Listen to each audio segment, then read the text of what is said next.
Hey guys, welcome back to the channel. About a year ago, we gave this talk that our baby was going to college. Well, our baby's back! And so we wanted to talk a little bit about his experiences, talk about our experiences so that we can help you guys get your babies off to college and also share with you in the comments below what you went through. So welcome back to the channel. Look forward to this talk. Hey guys, I'm Dr. Nene, a US trained cardiac, thoracic, and vascular surgeon and a general surgeon.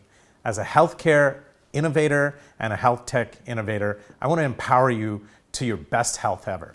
On this channel, we will share evidence-based medicine from all of us to you through our experiences and training about health and healthcare. The goal is to help you make informed decisions about your own health as well as that of your loved ones. We're here for you, so don't hesitate to reach out. So our son left for the US over 12 hours away, over 13,000 miles away. And the good news is I grew up in the US, so I sort of had an understanding of how college would go. But lots changed between the time I went to college and the time he went to college. And so we wanted to talk about some of the key issues and kind of figure out what it is he faced in this hugely crazy time. So let's start with one which is on all of our minds, the pandemic. Yes. How was that going to school? It was tough. It changed pretty much every aspect of the way school life worked, from learning to living in dorms to going out to eating, etc. We had to think about it every single day. Every morning we would complete this thing called Trojan Check, which is a system they have at USC for confirming that you don't have COVID and you're not going to spread it when you go out. And it kind of kept us in check. We'd have to do weekly COVID testing, just safety guidelines, wearing a mask inside. I think one big impact was hybrid learning. So I was part of the first batch of freshmen back on campus for the first time after the pandemic started. And we used a system which combined online learning and in-person learning in order to try and both keep students and teachers and faculty from getting COVID and also allowing us the best possible college experience we could get. And so I think what was difficult was constant COVID scares. Me and my friends would, we're college students, we go out, inevitably we will be exposed to someone. And, you'd get these emails saying that you may have been exposed to COVID-19, right. And it's just this constant fear of having COVID. And so we'd take every precaution, but things would slip through the cracks. I think if you've heard of the Swiss cheese method of protection. So you got a lot of order in food, and how do people do it these days? Do you go to the dorms? I mean, I remember we had a one swipe, all you can eat thing. And how did you deal with your independence there? Okay, so for food, we had our meal plans and we had access to dining halls that operated pretty good hours. I'd say from like 6:30 a.m. to about 9 p.m., 10 p.m. So you could go in, you'd spend a meal swipe, and then you, in return, get to go to an all-you-can-eat buffet. It was a great setup. It worked perfectly. And was the food good? Absolutely. No, serious. Was it good? Yeah, they actually had a great variety of options, and you never got bored of what you were eating. Okay, fair enough. It was dependable, too. And you were saying your hours were a little more nocturnal, so you probably never made it to the 10 o'clock feed, right? It was difficult, I think, kind of syncing up my hours with the dining hours. What it meant was I had to find my own places to get food from. Mm-hmm. Whether this was ordering in or going out to restaurants in the local area or kind of, going for the bowl of ramen and hot water, cup noodles, and really save a college student's life. Wow. There, you heard it here. Yeah, so it was difficult at times. And we did that cooking episode. Did that help at all? Because you were in a dorm. Yeah. And we'll talk about that in a second because that was a change of life. But I don't think they could really cook there, right? So as adept as you can be at cooking, it's difficult to have a variety of options when you have a microwave and a mini fridge available to you. That's all I can say. And no real hot pot or anything like that? You're not allowed to, right? You're not allowed to have a hot pot. Okay, so really you could just heat up your food. Because it's a fire hazard. It's a fire hazard, yep. Got it. And so let's talk about the dorm experience. How was that, going from like a 5-star hotel with mother looking after you Or having your own room, your own space, Yeah. and your own bathroom, which is just yours, and going there and then sharing that with everyone, even the room and the bathroom. So how was that for you? I think it was an interesting change, and I think what would be interesting as well is to hear how it was different for you back in the 80s versus for me now. So our dorms were different where I went to school. And they were definitely a sharing situation in that I had a roommate, but we had more bathrooms than you guys did. I mean, you had like 4 stalls and 4 showers That's right. and 2 washing kids? machines for 40 kids on each floor, and no air conditioning. Oh yeah, no. Which kind of blew my mind. And, you know, I think that's an oversight in that they're thinking about renovating and moving that. And I can tell you no student will stay in those after their freshman year. And I think that's your plan too, right? Yeah, so I stayed in a freshman dorm. We had a communal bathroom. We had, 4 shared shower stalls, 4 shared For how many toilet stalls. students? For, like you said, about 40. Really, the number was closer to like 35, 36. But you got used to it quick, honestly. It wasn't anything that was too crazy. And I mean, when we trusted each other. Our floor mates were tight-knit. And so, if someone messed up one of the toilet stalls, they were quickly yeah, it was me, it's my bad, guys. I'll take care of it. So as Okay, they owned up and they Owned made up sure that and they cleaned took care up. of stuff. And misery knows company, and so you bonded with that. And I don't think you'll ever forget those days. It's like, Never. it's a different version of the outdoors, if you will, where you have to rough it. And with no ACs and very little in the way of sanitation Used to or it. I hygiene. mean, no, you get used to it. Honestly, I think, But at least it was on campus, so your walk wasn't. yeah. No, so all my classes were right next door. I never had to worry about getting to class, in terms of walking around. safety and stuff like that? Was that ever an issue? Okay, so I go to school in LA. I go to school in South Central. South Central LA is known for being a relatively rough area. Campus-wise was, very safe. After hours, when it was like late night, it was always locked down.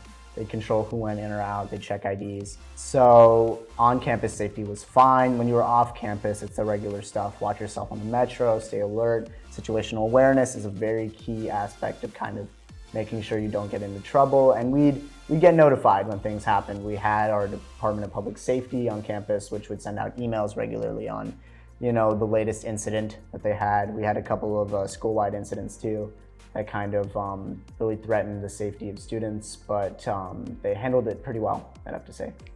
So you were here in India, and because of who you are, you're my son, and we are very protective about you and Ryan. And when you went to that environment, were you apprehensive initially? Like, did you feel, oh my God, I've been pushed into this, or how did you deal with that? Because you were very protected when you were here. Yeah, I'd say personally, I was excited to be pushed out of my comfort zone. I think that it helped me grow and develop and become my own person. I think that at first, yeah, it could have been a little difficult.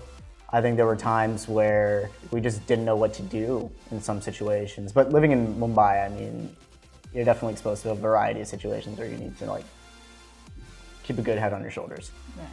Sometimes we were thrust into situations, especially on the LA Metro at night. Wow.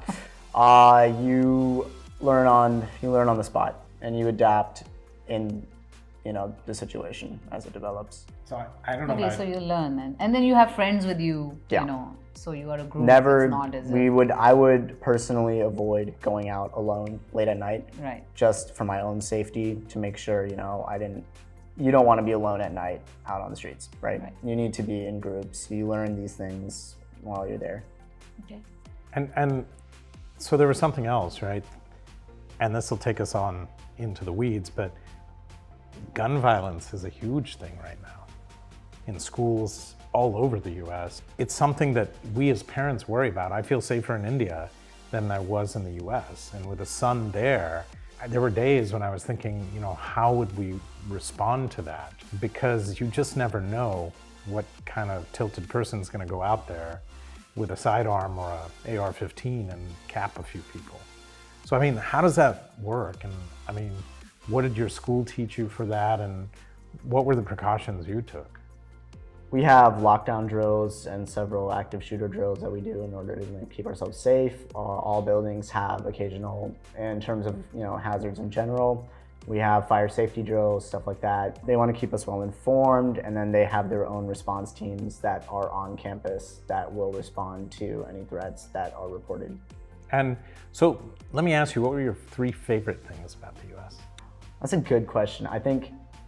Three favorite things about being a student, in college. Okay, I think number 1 was honestly the independence. I think at times being protected, being at home, I felt like there wasn't room for me to grow as a person. And I think having that independence, it puts you out into the world. You get to see things for what they really are. You get to learn more just about yourself and how other people operate.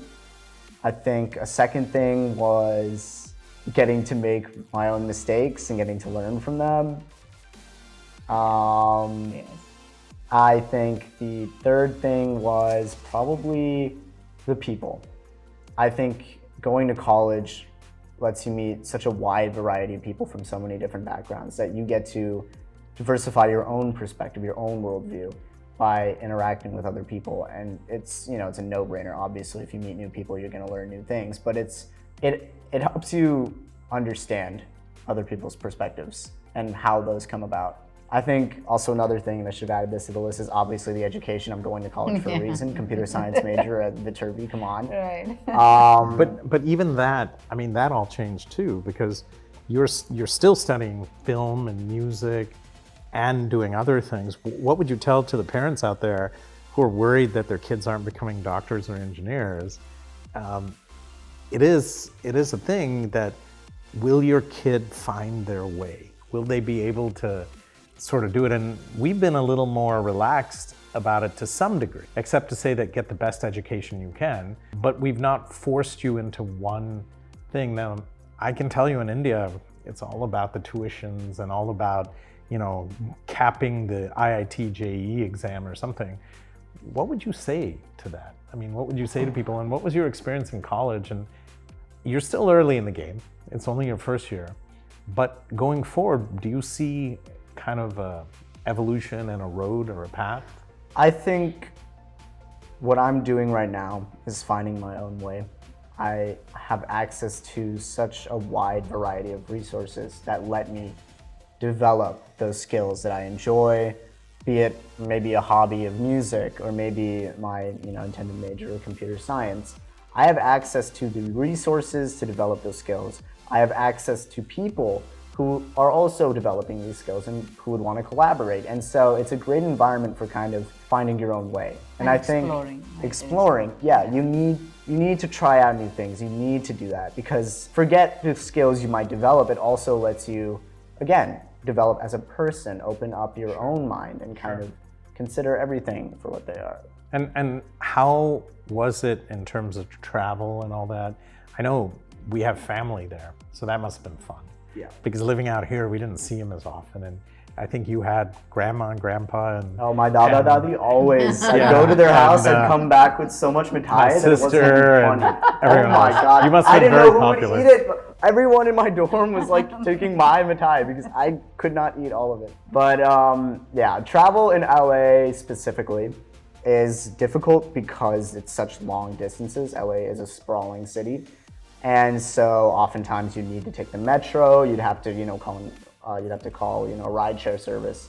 Or if you had a friend with a car, you were pretty much set.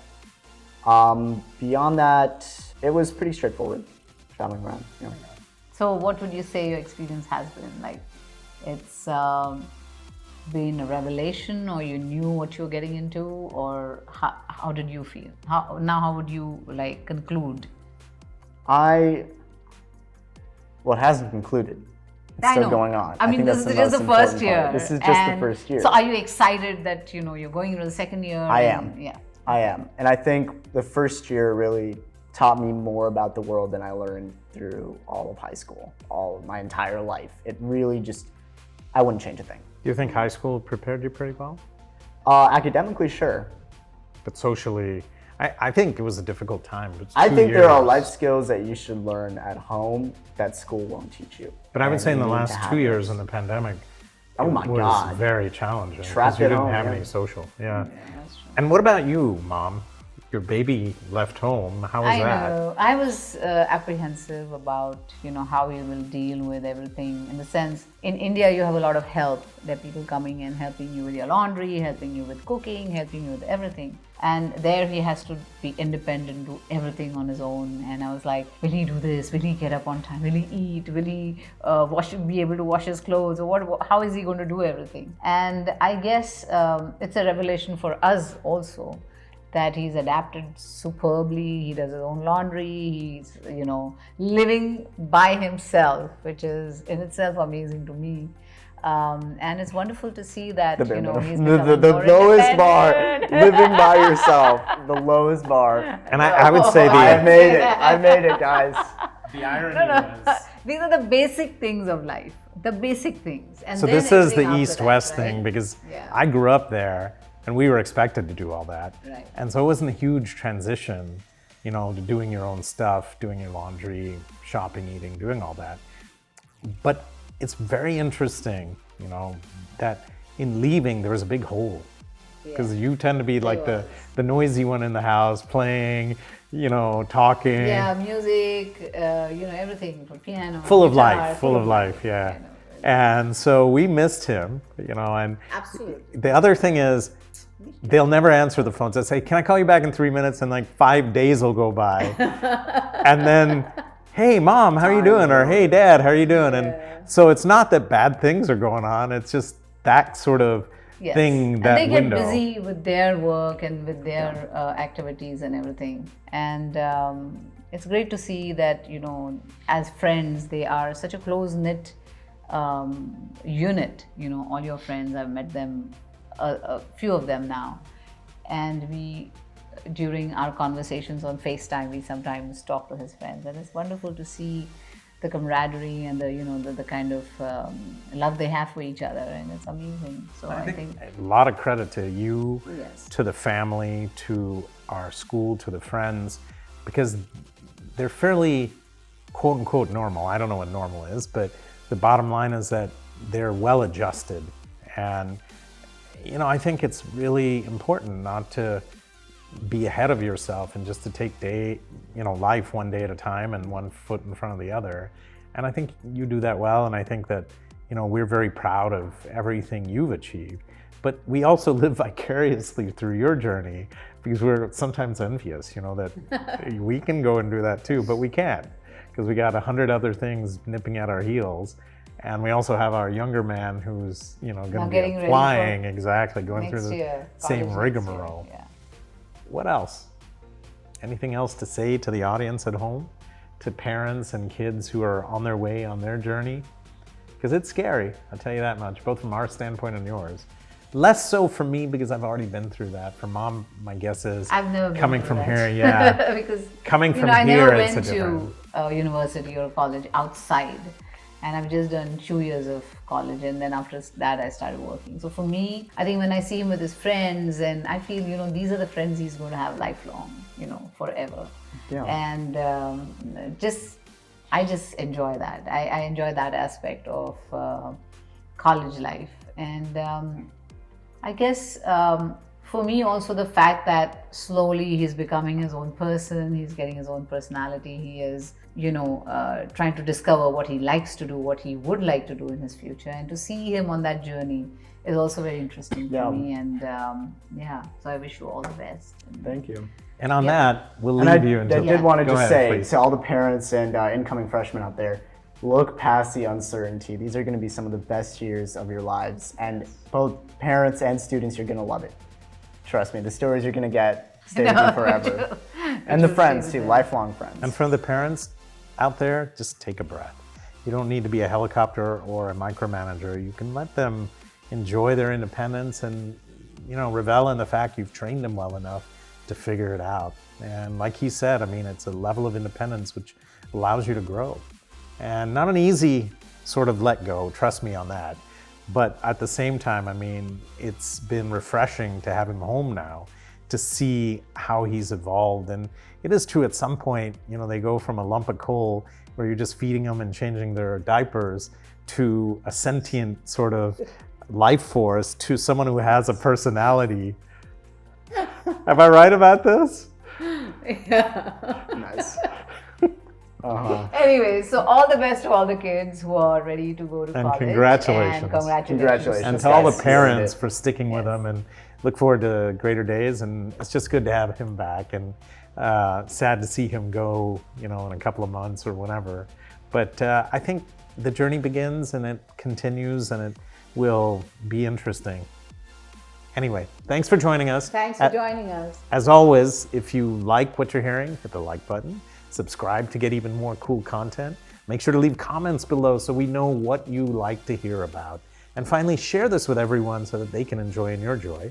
And hit the bell icon so that every time a new video comes, you guys can enjoy it with us. Take care. Talk to you soon. Bye.